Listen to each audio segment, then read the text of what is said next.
ওমর রাদিয়াল্লাহু তাআলা আনহু যুবককে জিজ্ঞাসা, যুবক তুমি কি বাস্তবেই হত্যা করেছো? যুবক একেবারে নির্বিঘ্নে স্বীকার করে দিলেন, খলিফাতুল মুসলিমিন, আসলেই আমি তারে পাথর নিক্ষেপ করেছিলাম, একেবারে হত্যা করার জন্য নয়। উনি আমার উটটারে মেরে ফেলেছে, রাগের চোটে একটা পাথর মেরেছি, আমার পাথরের বাড়ি খাওয়াতে তিনিও জায়গার মধ্যে মরে গেছে। খলিফাতুল মুসলিমিন বলেন, মৃত্যুর বদলে মৃত্যু, তুমি ইচ্ছা করে মারো আর অনিচ্ছায় মারো, সেইটা ইসলাম দেখবে না, যদি তার সন্তানেরা মাফ না করে দেয়। একজন যুবকের ঘটনা শোনায় হযরতে খলিফাতুল মুসলিমিন হযরত ওমর রাদিয়াল্লাহু তাআলা আনহুর জামানার একটি ঘটনা শোনায়। অন্তরের মধ্যে ভয় এরকমই থাকা দরকার। যুবক ব্যবসা করার জন্য মদিনার দিকে চলে যাচ্ছেন, যাওয়ার মধ্যে মাঝখানে রৌদ্রের তাপ, মরুভূমি, হাঁপায়া যাওয়ার কারণে উটটার এক জায়গার মধ্যে বেঁধে রেখে একটু আরাম নিতে গিয়ে ঘুমিয়ে পড়েছে। ওই দিক দিয়ে দেখে উটটা রশিটা খুলে গিয়ে উটটা রশিটা ছিঁড়ে দিয়ে ওই জায়গা একটা বাগান ছিল, ওই বাগানের মধ্যে উট ঢুকে পড়েছে। ঢুকেতে শুধুমাত্র বাগানের ক্ষতি করছে। কেমন ক্ষতি? পাতা খেয়েছে এমনটা নয়, বাগানের মধ্যে ছোট ছোট খেজুরের গাছের চারা লাগানো ছিল, ওই সব চারাগুলোকে পদদলিত করে শেষ করে দিয়েছে। বাগানের মালিক এই দৃশ্য দেখেছেন, একজন মুরব্বী বৃদ্ধ মানুষ বাগানের মধ্যে আসার পরে দেখলো কেবলমাত্র লাগায়া গেলাম, গাছগুলোকে একেবারেই শেষ করে দিয়েছে। এত পরিমাণ রাগ হয়েছে, হাতের মধ্যে একটা পাথর নিয়ে উটটারে হাঁকানোর জন্য যখন পাথরটা নিক্ষেপ করছে, দেখেন আল্লাহ কেমন খেলা দেখাইবে। উটটা লাগছে, উটের পাথরটা লাগছে উটের মাথার মধ্যে লাগার কারণে রক্ত ঝরতে ঝরতে জায়গার মধ্যে উট পড়ে শেষ। ওই যুবক ঘুম থেকে উঠার পরে যখন উট খোঁজা শুরু করে দিল, আয় হায়, এমন একটা উট এই মরুভূমির মধ্যে দিয়ে যদি আমি আবার আমার দেশে ফেরত যেতে চাই, আবার যদি আমি আমার শহরে ফেরত যেতে চাই, ওই উটের বিকল্প কিছু নাই, উট লাগবেই। খুঁজতে খুঁজতে গিয়ে দেখে একটা বাগানের মধ্যে উটের লাশ পড়ে আছে, পার্শ্বে একজন মুরব্বী দাঁড়ায় আছে। কেমন ঈমান চিন্তা করেন ওই লোকের, মারার পরে জায়গার মধ্যে দাঁড়িয়ে আছে। কার একটা উট মেরে দিলাম, আমি তো এই জায়গা থেকে পালায়া যাইতে পারি, কিন্তু না, এই মালিকের কাছে তো আমি বেঁচে যাব, কিন্তু আমার মালিকের কাছে তো আমি ধরা খেয়ে যাব। জোরে বলেন সুবহানাল্লাহ। যুবক আসার পরে যখন দেখলো উটের শরীর থেকে রক্ত পড়তে পড়তে, মাথার থেকে রক্ত পড়তে পড়তে ওর জায়গার মধ্যে শেষ। যুবক ডাক দিয়ে বলতেছেন, আমার উটটারে মারছে কে? মুরব্বী শিকার গেছে। ও যুবক, আমি তোমার উটটারে মেরে ফেলার জন্য মারি নাই, হাঁকানোর জন্য পাথর মারছিলাম, মরে গেছে। যুবক রাগের কারণে একটা ছোট্ট পাথর ওই মুরব্বীর দিকে মারছে, ওরও মাথার মধ্যে লেগে উনিও মারা গেছে। যুবকের মধ্যে ভয়, একবার অন্তরের মধ্যে ডাক দিয়ে বলে, ওরে যুবক, পালায়া গেলে দুনিয়ার বিচার থেকে বেঁচে যাবি। আবার অন্তরের ভালো দিকে ডাক দিয়ে বলেন, যুবক, যদি না পালাও, যদি পালিয়ে যাও, কাল কিয়ামতের ময়দানে কিন্তু আল্লাহর দরবারে ফেঁসে যাবি। যদি পালিয়ে যাও এখান থেকে বেঁচে যাবা, কিন্তু আখেরাতে মালিকের দরবারে ধরা খাবা। যুবকে ওই মুরব্বীর দুই সন্তান যে সময় সন্ধ্যা লাগতে লেগেছে, এই সময় বাগানের মধ্যে বাবার খোঁজে আসার পরে দেখে বাবার লাশ পড়ে আছে। যুবক যায়নি, জায়গার মধ্যে দাঁড়িয়ে আছে, কেননা যুবকের ভয় দুনিয়াতে যা হওয়ার হয়ে যাক, দুনিয়াতে বিচার শেষ হয়ে যাক, মালিকের কাছে কিয়ামতের ময়দানে বেইজ্জতি হতে চাই না। জোরে বলেন সুবহান। যুবককে ধরে খলিফাতুল মুসলিমিন ওমরের দরবারে নিয়ে গিয়েছে। ওমর রাদিয়াল্লাহু তাআলা আনহু যুবককে জিজ্ঞাসা, যুবক তুমি কি বাস্তবেই হত্যা করেছো? যুবক একেবারে নির্বিঘ্নে স্বীকার করে দিলেন, খলিফাতুল মুসলিমিন, আসলেই আমি তারে পাথর নিক্ষেপ করেছিলাম, একেবারে হত্যা করার জন্য নয়। উনি আমার উটটারে মেরে ফেলেছে, রাগের চোটে একটা পাথর মেরেছি, আমার পাথরের বাড়ি খাওয়াতে তিনিও জায়গার মধ্যে মরে গেছে। খলিফাতুল মুসলিমিন বলেন, মৃত্যুর বদলে মৃত্যু, তুমি ইচ্ছা করে মারো আর অনিচ্ছায় মারো, সেইটা ইসলাম দেখবে না, যদি তার সন্তানেরা মাফ না করে দেয়। এবার যুবক ডাক দিয়ে বলতেছেন, খলিফাতুল মুসলিমিন, আপনি আমাকে মৃত্যুদণ্ড দিয়ে দিয়েছেন, কোনো সমস্যা নাই, আমি মৃত্যুদণ্ড মাথা পেতে নিব, কিন্তু আমার এক ইহুদির কাছে কিছু ঋণ আছে, ওই ঋণটা পরিশোধ করার মতো সুযোগটা আমাকে দিতে হবে। যদি না দেন, কিয়ামতের ময়দানে ওই ইহুদিও আল্লাহর কাছে ধরবে। দ্বিতীয় কথা, দুনিয়াতেই ওই ইহুদি আমার নামে প্রচার করবে, একজন ব্যক্তির জন্য পুরো ইসলামের উপরে বদনাম দিয়ে বলবে যে মুসলমানরা এমনই হয়, টাকা নেওয়ার পরে আর টাকা পরিশোধ করে না। যুবক ডাক দিয়ে বলতেছেন, খলিফাতুল মুসলিমিন, ফাঁসির অর্ডার দিয়ে দিয়েছেন, ফাঁসি হবে ভয় নাই, কিন্তু আমার জন্য ইসলামের উপরে বদনাম আসবে, আমার ঋণ পরিশোধ করার মতো সুযোগ দিয়ে দেন। খলিফাতুল মুসলিমিন ডাক দিয়ে বলতেছেন, যুবক, এখন যদি তোমারে বাড়ি যাওয়ার জন্য সুযোগ দিই, তুমি যেই জায়গার মধ্যে আবার ফেরত আসবা, গ্যারেন্টি কি? কোনো গ্যারেন্টি আছে? বলেন তো, এই যুগে কোনো মৃত্যুদণ্ডওয়ালা ব্যক্তিকে যদি বলা যায় বাড়ির থেকে ঘুরে আসো, ঋণ পরিশোধ করে আসো, উনি আর আসার সম্ভাবনা আছে? 0% নাই। সে যুগে এমন সন্দেহ। খলিফাতুল মুসলিমিন যুবকের অবস্থা দেখে বুঝতে পারলেন বাস্তবে এই ব্যক্তি হক ছিল। একটা সুযোগ দিলেন, একটা সুযোগ আছে তোমার জন্য, যদি তুমি কাউকে তোমার এই জায়গার মধ্যে, পুরো মদিনার মধ্যে আত্মীয় স্বজন থাকে, আর তাদের মধ্যে থেকে তোমার জিম্মাদারি, তোমার জামিন যদি কেউ হয়ে যায়, তাহলে তাকে এখানে রেখে দিব আর তোমাকে বাড়ি যাওয়ার সুযোগ দিয়ে দিব। যুবক ডাক দিয়ে বলতেছেন, খলিফাতুল মুসলিমিন, এই পুরো মদিনার মধ্যে আমি কাউরে চিনি না, কেউ আমার জন্য জামিন হবে না, আপনি আমারে ফাঁসি দিয়ে দেন। ফাঁসির দেওয়ার জন্য যখন নিয়ে যাবে, সাহাবীদের মধ্যে থেকে নিয়ে একজন সাহাবী হাত উঠায়া ডাক দিয়ে বলতেছেন, খলিফাতুল মুসলিমিন, আমি আমার ওই মুসলমান ভাইয়ের জামিন হলাম। জোরে বলেন সুবহানাল্লাহ। খলিফাতুল মুসলিমিন হযরত উমর ডাক দিয়ে বলেন, আপনি কি জানেন যার জামিন হয়েছেন ওই ব্যক্তি না আসলে তার বদলে আপনাকে ফাঁসির আদালতে, ফাঁসির কাস্টে চড়ানো হবে, আপনার দেহ থেকে মাথাটা আলাদা করে দেওয়া হতে পারে। ওই ব্যক্তি ডাক দিয়ে বলছেন, সাহাবী ডাক দিয়ে বলতেছেন, ও খলিফাতুল মুসলিমিন, আমার জন্য আমার এই ভাই এই জায়গার মধ্যে কোনো আত্মীয় না পেয়ে, কোনো জামিন না পেয়ে মৃত্যুবরণ করবে, সইতে পারি না, আমি তার জামিন হই, আমারে আপনি মৃত্যুদণ্ড দিয়ে দিবেন।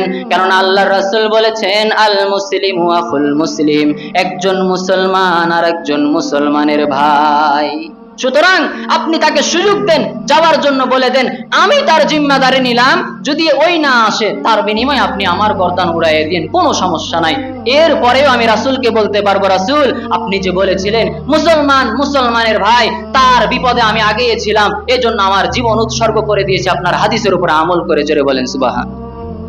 খলিফাতুল মুসলিমিন সুযোগ দিলেন, যুবককে একটা ঘোড়াও দিয়ে দেওয়া হলো, যুবক তাড়াতাড়ি যাবা, ঋণ পরিশোধ করে চলে আসবা। যুবক বাড়িতে যাওয়ার পরে ইহুদির কাছে গিয়ে ঋণ পরিশোধ করেছে। গোসল করার পরে আতর সুরমা লাগাইয়া সুন্দর পোশাকটা পরার পরে জনম দুঃখিনী মার কাছে চির বিদায় নেওয়ার জন্য গেছে। মারে যাওয়ার পরে ডাক দিয়ে যুবক বলতেছে, ওরে মা, ও মা, আমি তোমার সন্তান মা, তুমি তো চাও না কিয়ামতের ময়দানে আমি সন্তান যেন হত্যাকারী হই, আর তুমি মা হত্যাকারীর মা হয়ে উঠো। তোমার সন্তান হত্যাকারী এই বলে তো তুমি উঠতে চাও না মা। ও মা, তুমি আমার জীবনে কত কষ্ট করে লালন পালন করেছো, আমি তোমার ঋণ পরিশোধ করতে পারবো না, আমি তোমার জন্য কিছুই করতে পারবো না মা। ও মা, চিরবিদায় দিয়ে দাও। দুনিয়াতে যতদিন বেঁচে ছিলাম প্রত্যেক দিন বাড়ির বাইরে যাওয়ার সময় তোমার কাছে বিদায় নিয়ে যাইতাম, কাজ শেষে আবার এসে তোমারে সালাম দিয়ে বাড়ির মধ্যে ঢুকতাম, কিন্তু মা তুমি আমারে আজকে এমন একটা বিদায় দাও যেই বিদায়ের পরে তোমার কলিজার টুকরা মানিক আর কোনোদিনও বাড়িতে ফেরত আসবে না। যুবক কান্দে আর ডাক দিয়ে বলেন, মা তোমার হাতটা একটু আমার মাথার উপরে বুলাইয়া দাও মা। যুবক কান্দে আর ডাক দিয়ে বলেন, মা শেষবারের মতো এক লোকমা খাবার আমারে খাওয়াইয়া দাও মা।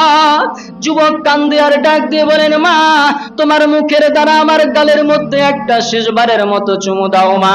যুবক মার কাছে বলার পরে বাবার কাছে যাওয়ার পরে ডাক দিয়ে বলতেছেন, বাবা জীবনে কতটা রাত্রি বুকের মধ্যে লালন পালন করছে রে বাবা, ও বাবা একটা বার বুকের মধ্যে জড়াইয়া নেন বাবা, আপনার সন্তান রে চির বিদায় দিয়ে বুকের মধ্যে জড়াইয়া নেন বাবা। জনম দুঃখিনী মা ছাড়তে চাই না, সব কথা শোনার পরেও মাকে অনেক ধৈর্যশীল বানায় সাগর দিয়ে উমরে ফারুকের কাছে দৌড় দিয়েছে। ওইদিকে উমরে ফারুক যুবকের দেরি হওয়ার কারণে মদিনার মধ্যে এলান করে দিলেন, আবু যর গিফারিকে যে সংবাদ দিয়ে দাও জোহরের জুমার নামাজ পড়ে তার ফাঁসির আদালতে আসতে হবে। এখনো পর্যন্ত যুবক উপস্থিত হয় নাই, পুরা মদিনার মানুষ কান্না শুরু করেছে, আবু যরকে তো নিশ্চিত মৃত্যুবরণ করতে হবে, কেননা যুবক আসে নাই। বাস জুমার নামাজ শেষ হলো, আবু যর গিফারিকে এবার ফাঁসির কাষ্টের দিকে নিয়ে যাওয়া হচ্ছে। তার জায়গার মধ্যে দাঁড়িয়ে আছে।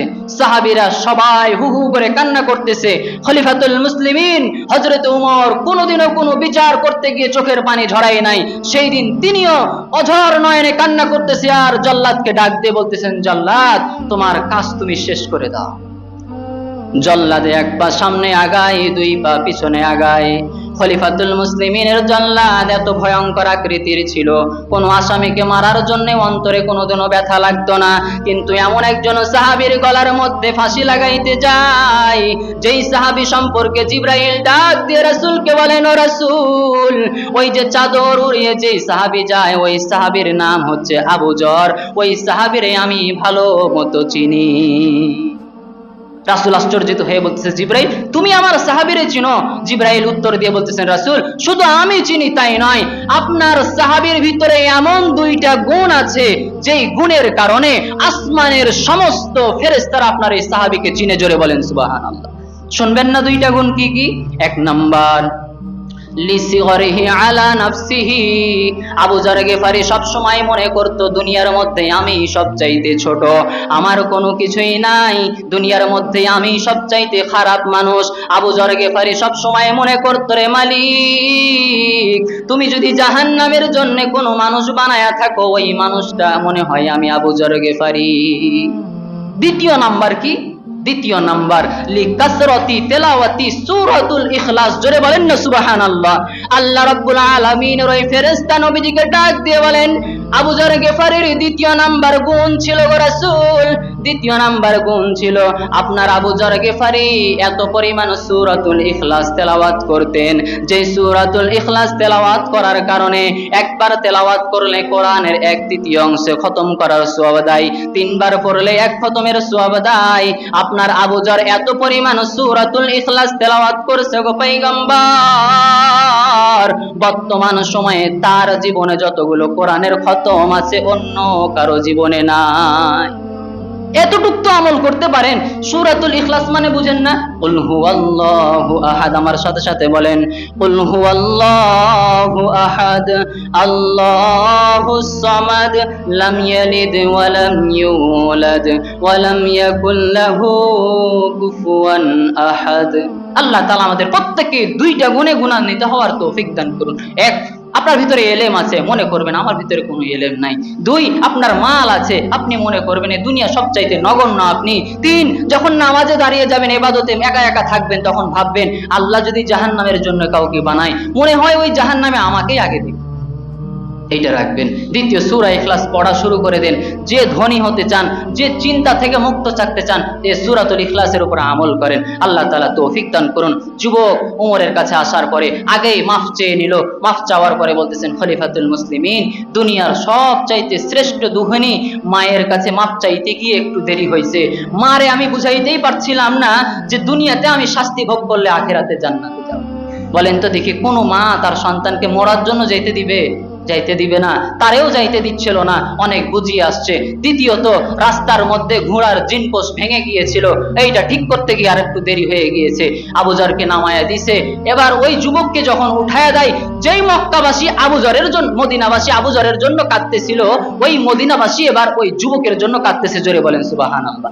কেননা দেখলো যে যুবক মৃত্যুবরণ করার জন্য, নিজের জবানের ওয়াদা পূরণ করার জন্য 350 কিলোমিটার দূরে, যার সাথে কোনো গার্ড ছিল না, সে একাই মৃত্যুবরণ করার জন্য আসছে। আর যাই হোক, এই যুবক কোনোদিনও মানুষ হত্যা করতে পারে না।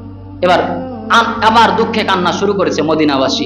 ওই যুবক তাকায়া দেখে সব মদিনার মানুষগুলো ব্যথায় কাঁদতেছে। এত ভালো একটা মানুষকে কেমনে ফাঁসি দেওয়া হবে? যে ওই যে বুড়া মানুষের যে 2টা সন্তান, এরা এবার খলিফাতুল মুসলিমিনকে ডাক দিয়ে বলতেছেন, খলিফাতুল মুসলিমিন আমরা বুঝতে পারলাম এই যুবক আসলেই আমার বাবাকে ইচ্ছা করে হত্যা করে নাই, ভুলে হয়ে গিয়েছে। ও খলিফাতুল মুসলিমিন, আগে বিচার চেয়েছিলাম, এখন আবার আপনার কাছে আবদার করতেছি, এই যুবককে আর ফাঁসি দেওয়া লাগবে না।